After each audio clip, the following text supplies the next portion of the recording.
I'm Mo Rocca, and I'm excited to announce Season 4 of my podcast, Mobituaries. I've got a whole new bunch of stories to share with you about the most fascinating people and things who are no longer with us. From famous figures who died on the very same day, to the things I wish would die, like buffets. All that and much more. Listen to Mobituaries with Mo Rocca wherever you get your podcasts.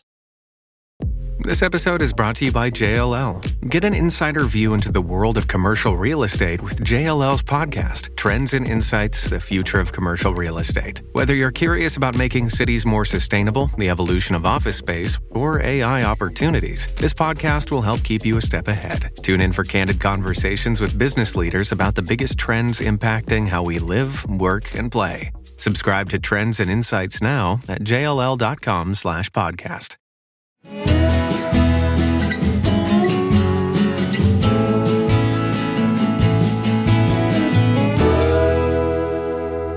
This is Central Texas Life with Ann Harder. Hello, everybody. Welcome to Central Texas Life. Ann Harder here with you. And it's really going to be a treat for you because we are using the wonderful world of technology to talk to Lindsay Kurowski, who is the star storyteller of In the Works, a Magnolia Network show that is, it's beginning to be aired on Monday nights on the regular network. I have binge watched this show now twice, both seasons. So when I was contacted about, would you like to talk to Lindsay? I was, of course I would. Lindsay, it is a delight to speak to you. You're in Big Bear, California. I am. Thank you so much for the intro. Yes, I am here in Big Bear, California. We actually got some snow. Thus for the fire. It's a little chilly. Well, it is a beautiful setting where you are, and no doubt because you have wonderful dreams, wonderful vision on what you want to turn these properties who need a little love, would you say?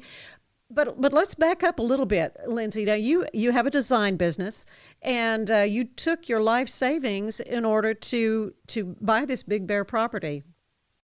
Yes. So Oak Knoll Lodge. Correct. Yep. So I'm currently at the Oak Knoll Lodge. You can hear a little fireplace in the background. I own a design build company called Knotty Pine. So I've owned that for close to 10 years now. And I do design and build for retail and activation. So I build out retail stores and trade show booths and all kinds of stuff and travel all over the US. That company did really well in the first couple of years. Crazy well. I wasn't anticipating it. So I saved and thought, okay, well, I want to do something else that maybe keeps me in one place, because at the time I was traveling a lot in my 20s, which was super fun. And then I turned 30 and my back started to hurt. And I thought, hey, it might be nice to maybe do this on a smaller scale, which was, what if I owned my own venue, or I bought an old hotel and renovated it and then put a venue on it so I could produce events just in one place. So that was the idea behind Oak Knoll Lodge, which was my first hotel purchase almost 4 years ago. So you're based in California. I'm sure you've done a lot of traveling. What part of California is Big Bear? Further up north on the coast? So I live in Los Angeles. Big Bear is 2 hours from LA. Okay. So it's in a little mountain town right above San Bernardino. It's about 8,000 foot elevation. So it gets a good amount of snow. It's crazy. I have mornings where I've surfed in LA and I've snowboarded, by lunch in Big Bear. Well, that's what's beautiful about California. What a wonderful state to be in. Now, so you buy this property. How long ago was that? Exactly when did this rehab take place? I bought the property at the end of 2019. Okay. So the renovation of the show was between 2019 and 2020. And then, I'm going into my fourth year, 3.5 years. Mm-hmm. And what's wonderful about the show, what I just adore, is the dynamics with you and your siblings. And the fact that I have to say, your parents have done a fabulous job, because we hear about so much dysfunction in families, and you have kind of brought them together in one spot help them in a lot of ways too. Definitely a little dysfunction though. I will say that for sure. But yeah, my folks are great. And yeah, it was a fun time. My mom actually lives in Texas, so I'm sure she'll be thrilled for this. I had an amazing time. You know, it is challenging. It's just hard. Renovating is hard. You know, renovating a commercial property is hard. Renovating on a shoestring budget is hard. Making a TV show is hard. All of it combined at moments was a lot. But the overall sense was really beautiful and amazing.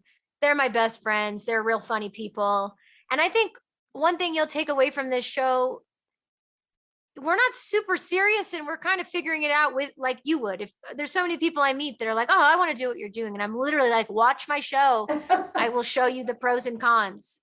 I have some knowledge now, not all the knowledge, but yeah. So I do think working with my siblings was overall really fun. My older brother, Matt, is a logger who doesn't often talk to people in real life. So there were some run-ins there with him being around this many people, and he doesn't like to take direction from anybody. So that could be fun some days. But he did cut down a tree, and that helped. His knowledge. He did. He definitely did. He was more help than grief, I believe. Well, and your darling sister, Kelsey, because she is a CPA, so she's the numbers girl, and in fact works with you in your business, right? In your design business? Yes, we did for years. Actually, recently we have stopped working together officially. She moved back to Massachusetts, actually, so she's working full-time there. And I'm here, and we like being siblings and friends. So that's been better than being siblings, friends, and colleagues. So, but yeah, she is working for a nice high-end accounting firm. But yeah, no, she always looks over my stuff. Well, and that's good to have those eyes checking on things and she was so cute because she was very transparent about, I don't bring any skills to this job at all, but she learned how to tile, and she finally got her tool belt. I mean, and she was able to add some things to her resume, I guess. She definitely was. She won MVP.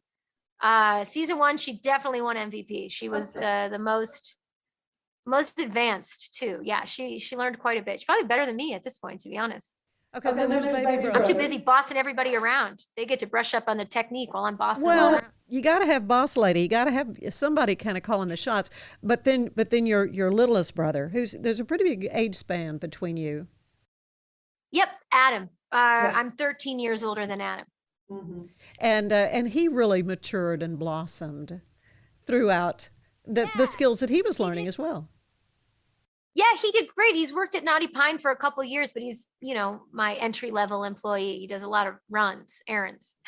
So this was his first time doing. So you found this wonderful property, and it's big. To me, it's daunting to think you have all these cabins, and not only that, you were still honoring reservations from folks who were coming and staying, and you were vacuuming and changing beds and you were the hardest working young lady I've ever seen. Yeah, that's all real. I know it was. It didn't even cross my mind to shut down because I don't have the luxury to shut down because I don't have enough money to renovate and be shut down. So it was a challenge. Do I recommend other people do it the way I did? Probably not. You get some unhappy customers for sure, but for the most part, I'm really honest. I can only be one way. I would genuinely tell any guest that was staying here how grateful I was they were staying. I would tell them the areas where I was doing work, tried not to be loud, and everybody for the most part understood. And I didn't mention anything about TV. So I think there's some people now that see the TV part and are like, now we get it. But that's what that was. My phone rings and I bring a spoon. My phone rings, I'm flipping a cabin. I do definitely keep busy. So how did the television part of this come about? I love the fact that Magnolia Network, they like to refer to their stars of their shows as storytellers. And you do a great job with that, with a lot of fun thrown into the mix. But how was that contact made when you'd bought this property, you knew you were going to do this work? When did television come into it? Yeah, so it actually wasn't related. So me buying the property was not related to TV. I was doing it anyways. My construction company, Knotty Pine, had taken off, and I wanted to diversify. But a friend of mine is a TV developer, and he had been bugging me for years to make a reel about me because at the time I was 25 or 26 working in construction. My construction company was big. I had a 10,000 square foot airport hangar, and I had scaled very, very, very quickly. And I was working for Nike and Adidas and the biggest companies in the world. It was pretty cool stuff. He wanted to make a show about that. And I said, no, I'm too busy. I'm too busy, and these brands won't sign off on it. It's too hard. Um, and then when I decided to buy the Oak Knoll Lodge, he's a storyteller as well and was like, listen, I don't care what you say. We didn't even have a show. He said, I'm going to follow you to the bank while you take out all your money. I'm going to follow you around your first couple days there. He filmed me on an iPhone and said, I'm going to make a reel about you because I think this is an amazing show. Will you please let me just make one reel? Because what you're doing is amazing and you should inspire other people. And I said, no. He wore me down. I eventually said, okay, fine, sure. But just one reel. So yeah, he made one reel, and that reel actually is the opening to the season 1, the Oak Knoll Lodge in the works. Most of the cuts from that reel are iPhone footage from my friend Mark Johnson, who believed in me before anyone knew my name, and he followed me. And that's all iPhone footage from the early days before any cameras or lights or makeup or anything. So yeah, it's pretty cool. Well, and as you say, you've got a job to do and family and employees to kind of manage, and then you've got cameras in your face as well. What were some of the challenges involved with all that? Inspired by the life of the savvy and ambitious Colombian businesswoman Griselda Blanco comes a new Netflix original limited series. Griselda tells the story of a devoted mother who, with her lethal blend of charm and relentless savagery, creates one of the most powerful cartels in history. Witness Sofia Vergara's captivating transformation into the godmother of the underworld. Griselda, streaming January 25th, only on Netflix. All the things you just said, you already listed them. The family part was hard at times. The small budget was hard. The keeping your resort open while you're under major renovation, plus filming a TV show. All of these things were incredibly difficult. COVID did happen at a certain point, so that made filming hard, and made you question, oh my God, I just bought a hotel. Can anyone even travel anymore? I mean, there were some moments there, but for the most part, it was all right. I had a vision and I just stayed with it. I grew up working on a farm. I'm a hard worker. There's not much you can throw at me that I can't get to the other side of. And I think I just always saw the other side. And I'm almost there. I'm still not fully on the other side. It's a lot of work here to be done still. It's a 4-acre property. It is overwhelming at times. But it still does give me a heart attack sometimes, the amount of things that have to be done. But there's still a lot of romance in it. All of the things you've done, all the improvements are so beautiful, and the log wall. I mean, that's kind of your signature thing. Yeah, I would say that's my shiplap for sure. I love a log wall. It's beautiful. Thank you. I've now made a bunch of them, and out of different varieties. Actually, I made a cedar log wall, which I stripped the bark. Yeah, it smells good, and we strip the bark ourselves, and just the different colors depending on how deep you go. Yeah, I'm into it. Yeah, so folks come to Big Bear, stay there at the Oak Knoll Lodge. What is there to do? Now, you say there's mountains and hiking, I'm sure. Yeah, there are so much to do. So Big Bear gets a lot of snow in the winter, so you can definitely ski, snowboard. We have 2 major ski resorts in like a 5-mile radius, which is crazy. There's a really nice downtown that has great shops and good restaurants. In the summer, we have a lake, so you can rent a boat and do lake activities. There's lots of hiking. There's lots of mountain bike riding. It is just such a special, cool place. And the Springs Motel in New Ashford, very similar. It's also a mountain town. So it has a lot of the same things. It has a lot of lakes, it has a lot of ski resorts. And then it has a lot of art museums, actually. The Berkshires are known for just eclectic art museums and outdoor concert venues. And it's just really a beautiful place. Well, I do want to delve now more, and let's go to the other coast and to Massachusetts, where you grew up. And season 2 that folks will be able to see, or you can go on the Magnolia app through Discovery Plus and watch all the seasons, which is what I did. But there in Massachusetts, it was going home for you to take this beautiful Springs. In fact, it was a place that you'd gone to when you were a kid, right? The restaurant there? Yes. So the Springs Motel, I knew about it as a kid. I drove by it a bunch of times, but it actually had a restaurant that was called the Springs Restaurant.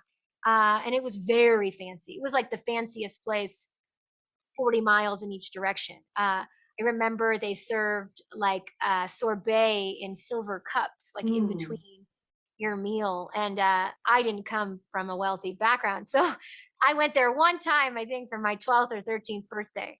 I remember it. I remember getting our to-goes in a tinfoil swan, which was the coolest thing I'd ever seen. It was very fancy. So yeah, I remember what that restaurant looked like and just the way it felt and the boulders and the rocks and just, it was a cool place. So the restaurant actually, it was a separate property that someone bought and turned into a house, which bums me out because they're my neighbors. And it's a house now. But I bought the motel across the street, which actually had a lot of the signage and paraphernalia from the restaurant. And it is just amazing. It's such a cool place. And the motel just spoke the same volume. It was designed very similar. And this was a big project too. Lots of room. This is a way bigger. Yeah. Way bigger. It was 3 times the size. Mattresses to uncrate. Just so many things that you did. But you made fun. You had fun when you did it. That's what makes the television show so much fun. Yes, we definitely did. I mean, one thing when you get me and my brothers and sister together, we are always scheming, for a way. They're always scheming for a way to get out of work. Yeah. I'll tell you that. And I'm always scheming out a way to get the work done faster. So it didn't always work, but yeah, we got some rollerblades, we got some bicycles, we have some fun stuff happen in season 2 for sure. Well, in such variety of what you have to deal with, you got a swimming pool to have to remodel, the exterior, make it neat, make it something that folks are going to want to come stay at. I mean, it's just a kind of a whole different dynamic than a typical rehab flipper show. Yeah, it is. And I will say it's a lot of pressure that you have to think about because a lot of these shows you watch, you don't actually get to go and interact with the spaces after. Mm-hmm. It's a lot of pressure because people show up after, and they're like, hey, this is on TV. And I was like, yeah, I know. And it's mostly all right. But even now, we're in between seasons. When you're in between seasons, it's ugly. I'm sorry. The snow's melting. There's paint. It's ugly. It's the end of a season. And some guests like to point that out to me. Of course, your high season. It doesn't look like it did on TV. And it's like, well, it snowed 4 feet. The snow just melted. Give me a minute. Oh, yeah. Yeah. But in the fall, that's when you make your money, huh? That's true. Yes. I'm still learning the new place. Big Bear is very, very busy in the winter and the summer is moderate. I haven't started doing events yet in Big Bear. Once I start doing events, I'm sure the summers will just be just as busy. We'll do weddings. The Springs Motel, I got to figure out. I do think we're going to have a very busy summer. Summer is actually booking more there. I'm booking out for weddings already at the Springs Motel because New England's more of a summer place. Mm-hmm. So I'm learning it. January was dead at the Springs Motel. It's a little scary, if I'm being honest. It's my first, I think I just opened in December and I did not have many bookings in January. And I was like, did I do this right? But what I forgot, I've been gone from New England for 14 years. It's freezing in December and January, like -20. So it did pick up a lot in February and March. So I'm learning that market. I just think January might be a little slow because it's very, very cold. Well, it's a beautiful part of the country. Folks are getting out. They're kind of coming out of their cocoon from the couple of years that we've, experienced, and maybe thinking about staying someplace that's not just the typical, the typical. I mean, that it's a historic place, and I think that's what attracted you to these properties is the history, and you love that, want to pay tribute to particularly to mid-century kind of sensibilities. Yeah, I really dive into retro and rustic. It's something that I just find very enticing on both ends. I like to take old things and make them new, and I like to mix and match. It's kind of a fun process for me. Yeah, with both places, the design for the Oakna Lodge was definitely more rustic, and the design for the Springs Motel is definitely more retro, because the bones kind of provided for it. I actually let a place tell me what it's supposed to be. I didn't do much drawing or envisioning of either place until I got there. You show up and you see it, and then it kind of tells you, has been my experience. Well, I love the little touches, though, like in the chalet you found Kevin. Tell everybody about. Which one? Well, the stuffed rabbit. Oh, Was that yes. it Okay, then? yeah, the winter chalet. Yes. So that was really fun. I actually made this cute little nook as a second story loft, which was sentimental to me because as a kid, my dad, we lived in a tiny house and my parents kept having kids in a small house. So my dad decided to start building up. So he built us a loft. And so I had my first bedroom as a kid with my sister. I shared a lofted bedroom that my dad built. So on my season 2 of In the Works at the Springs, I had my dad come help me make a staircase to this loft that I had just made in the Winter Chalet, my first cabin reno, episode 1 actually of season 2. Well, and your mom, came to see it, and you say, is it Houston? I think. No, In Texas. we named, I think the bunny we called Kevin. Right. No. Your mom. You say she's in Texas. Oh yeah, my mom. She lives in San Antonio. Oh, San Antonio. Yeah. Just seeing her, I thought she and I could be best friends. And of course, she tried to teach you how to sew. And I could tell that's one that you were not really into the sewing. You were more like, what else could I do besides this? Hey guys, sorry. I feel like real quick. Yeah, sometimes I feel like I'm like the female Tim Taylor, like Yeah. if it's not a big tool, and I like big scope stuff. So sitting on doing the detail work isn't my favorite, Yeah. Well, In the Works is something you're going to want to watch on Magnolia Network. I know we've blown our time out. I could talk to you all day. Lindsay, you're just delightful, and I'm so happy to get to make this connection. All the best to you and in what comes up, and we'll be watching. Thank you so much. We love Waco. Happy to talk to you. Well, thanks for joining us for this very special chat I had with Lindsay Kurowski of In the Works. Again, you can watch In the Works as it is on the Magnolia Network every Monday night, or it can be streamed on Discovery Plus or your Magnolia app. We hope you'll join us again next time. Bye-bye. Central Texas Life with Ann Harder is part of the Rogue Media family. Be sure to check out our other shows at roguemedianetwork.com. Please rate this show 5 stars on iTunes, Spotify, YouTube, or anywhere you get your podcasts. Join us again soon for more Central Texas Life with Ann Harder.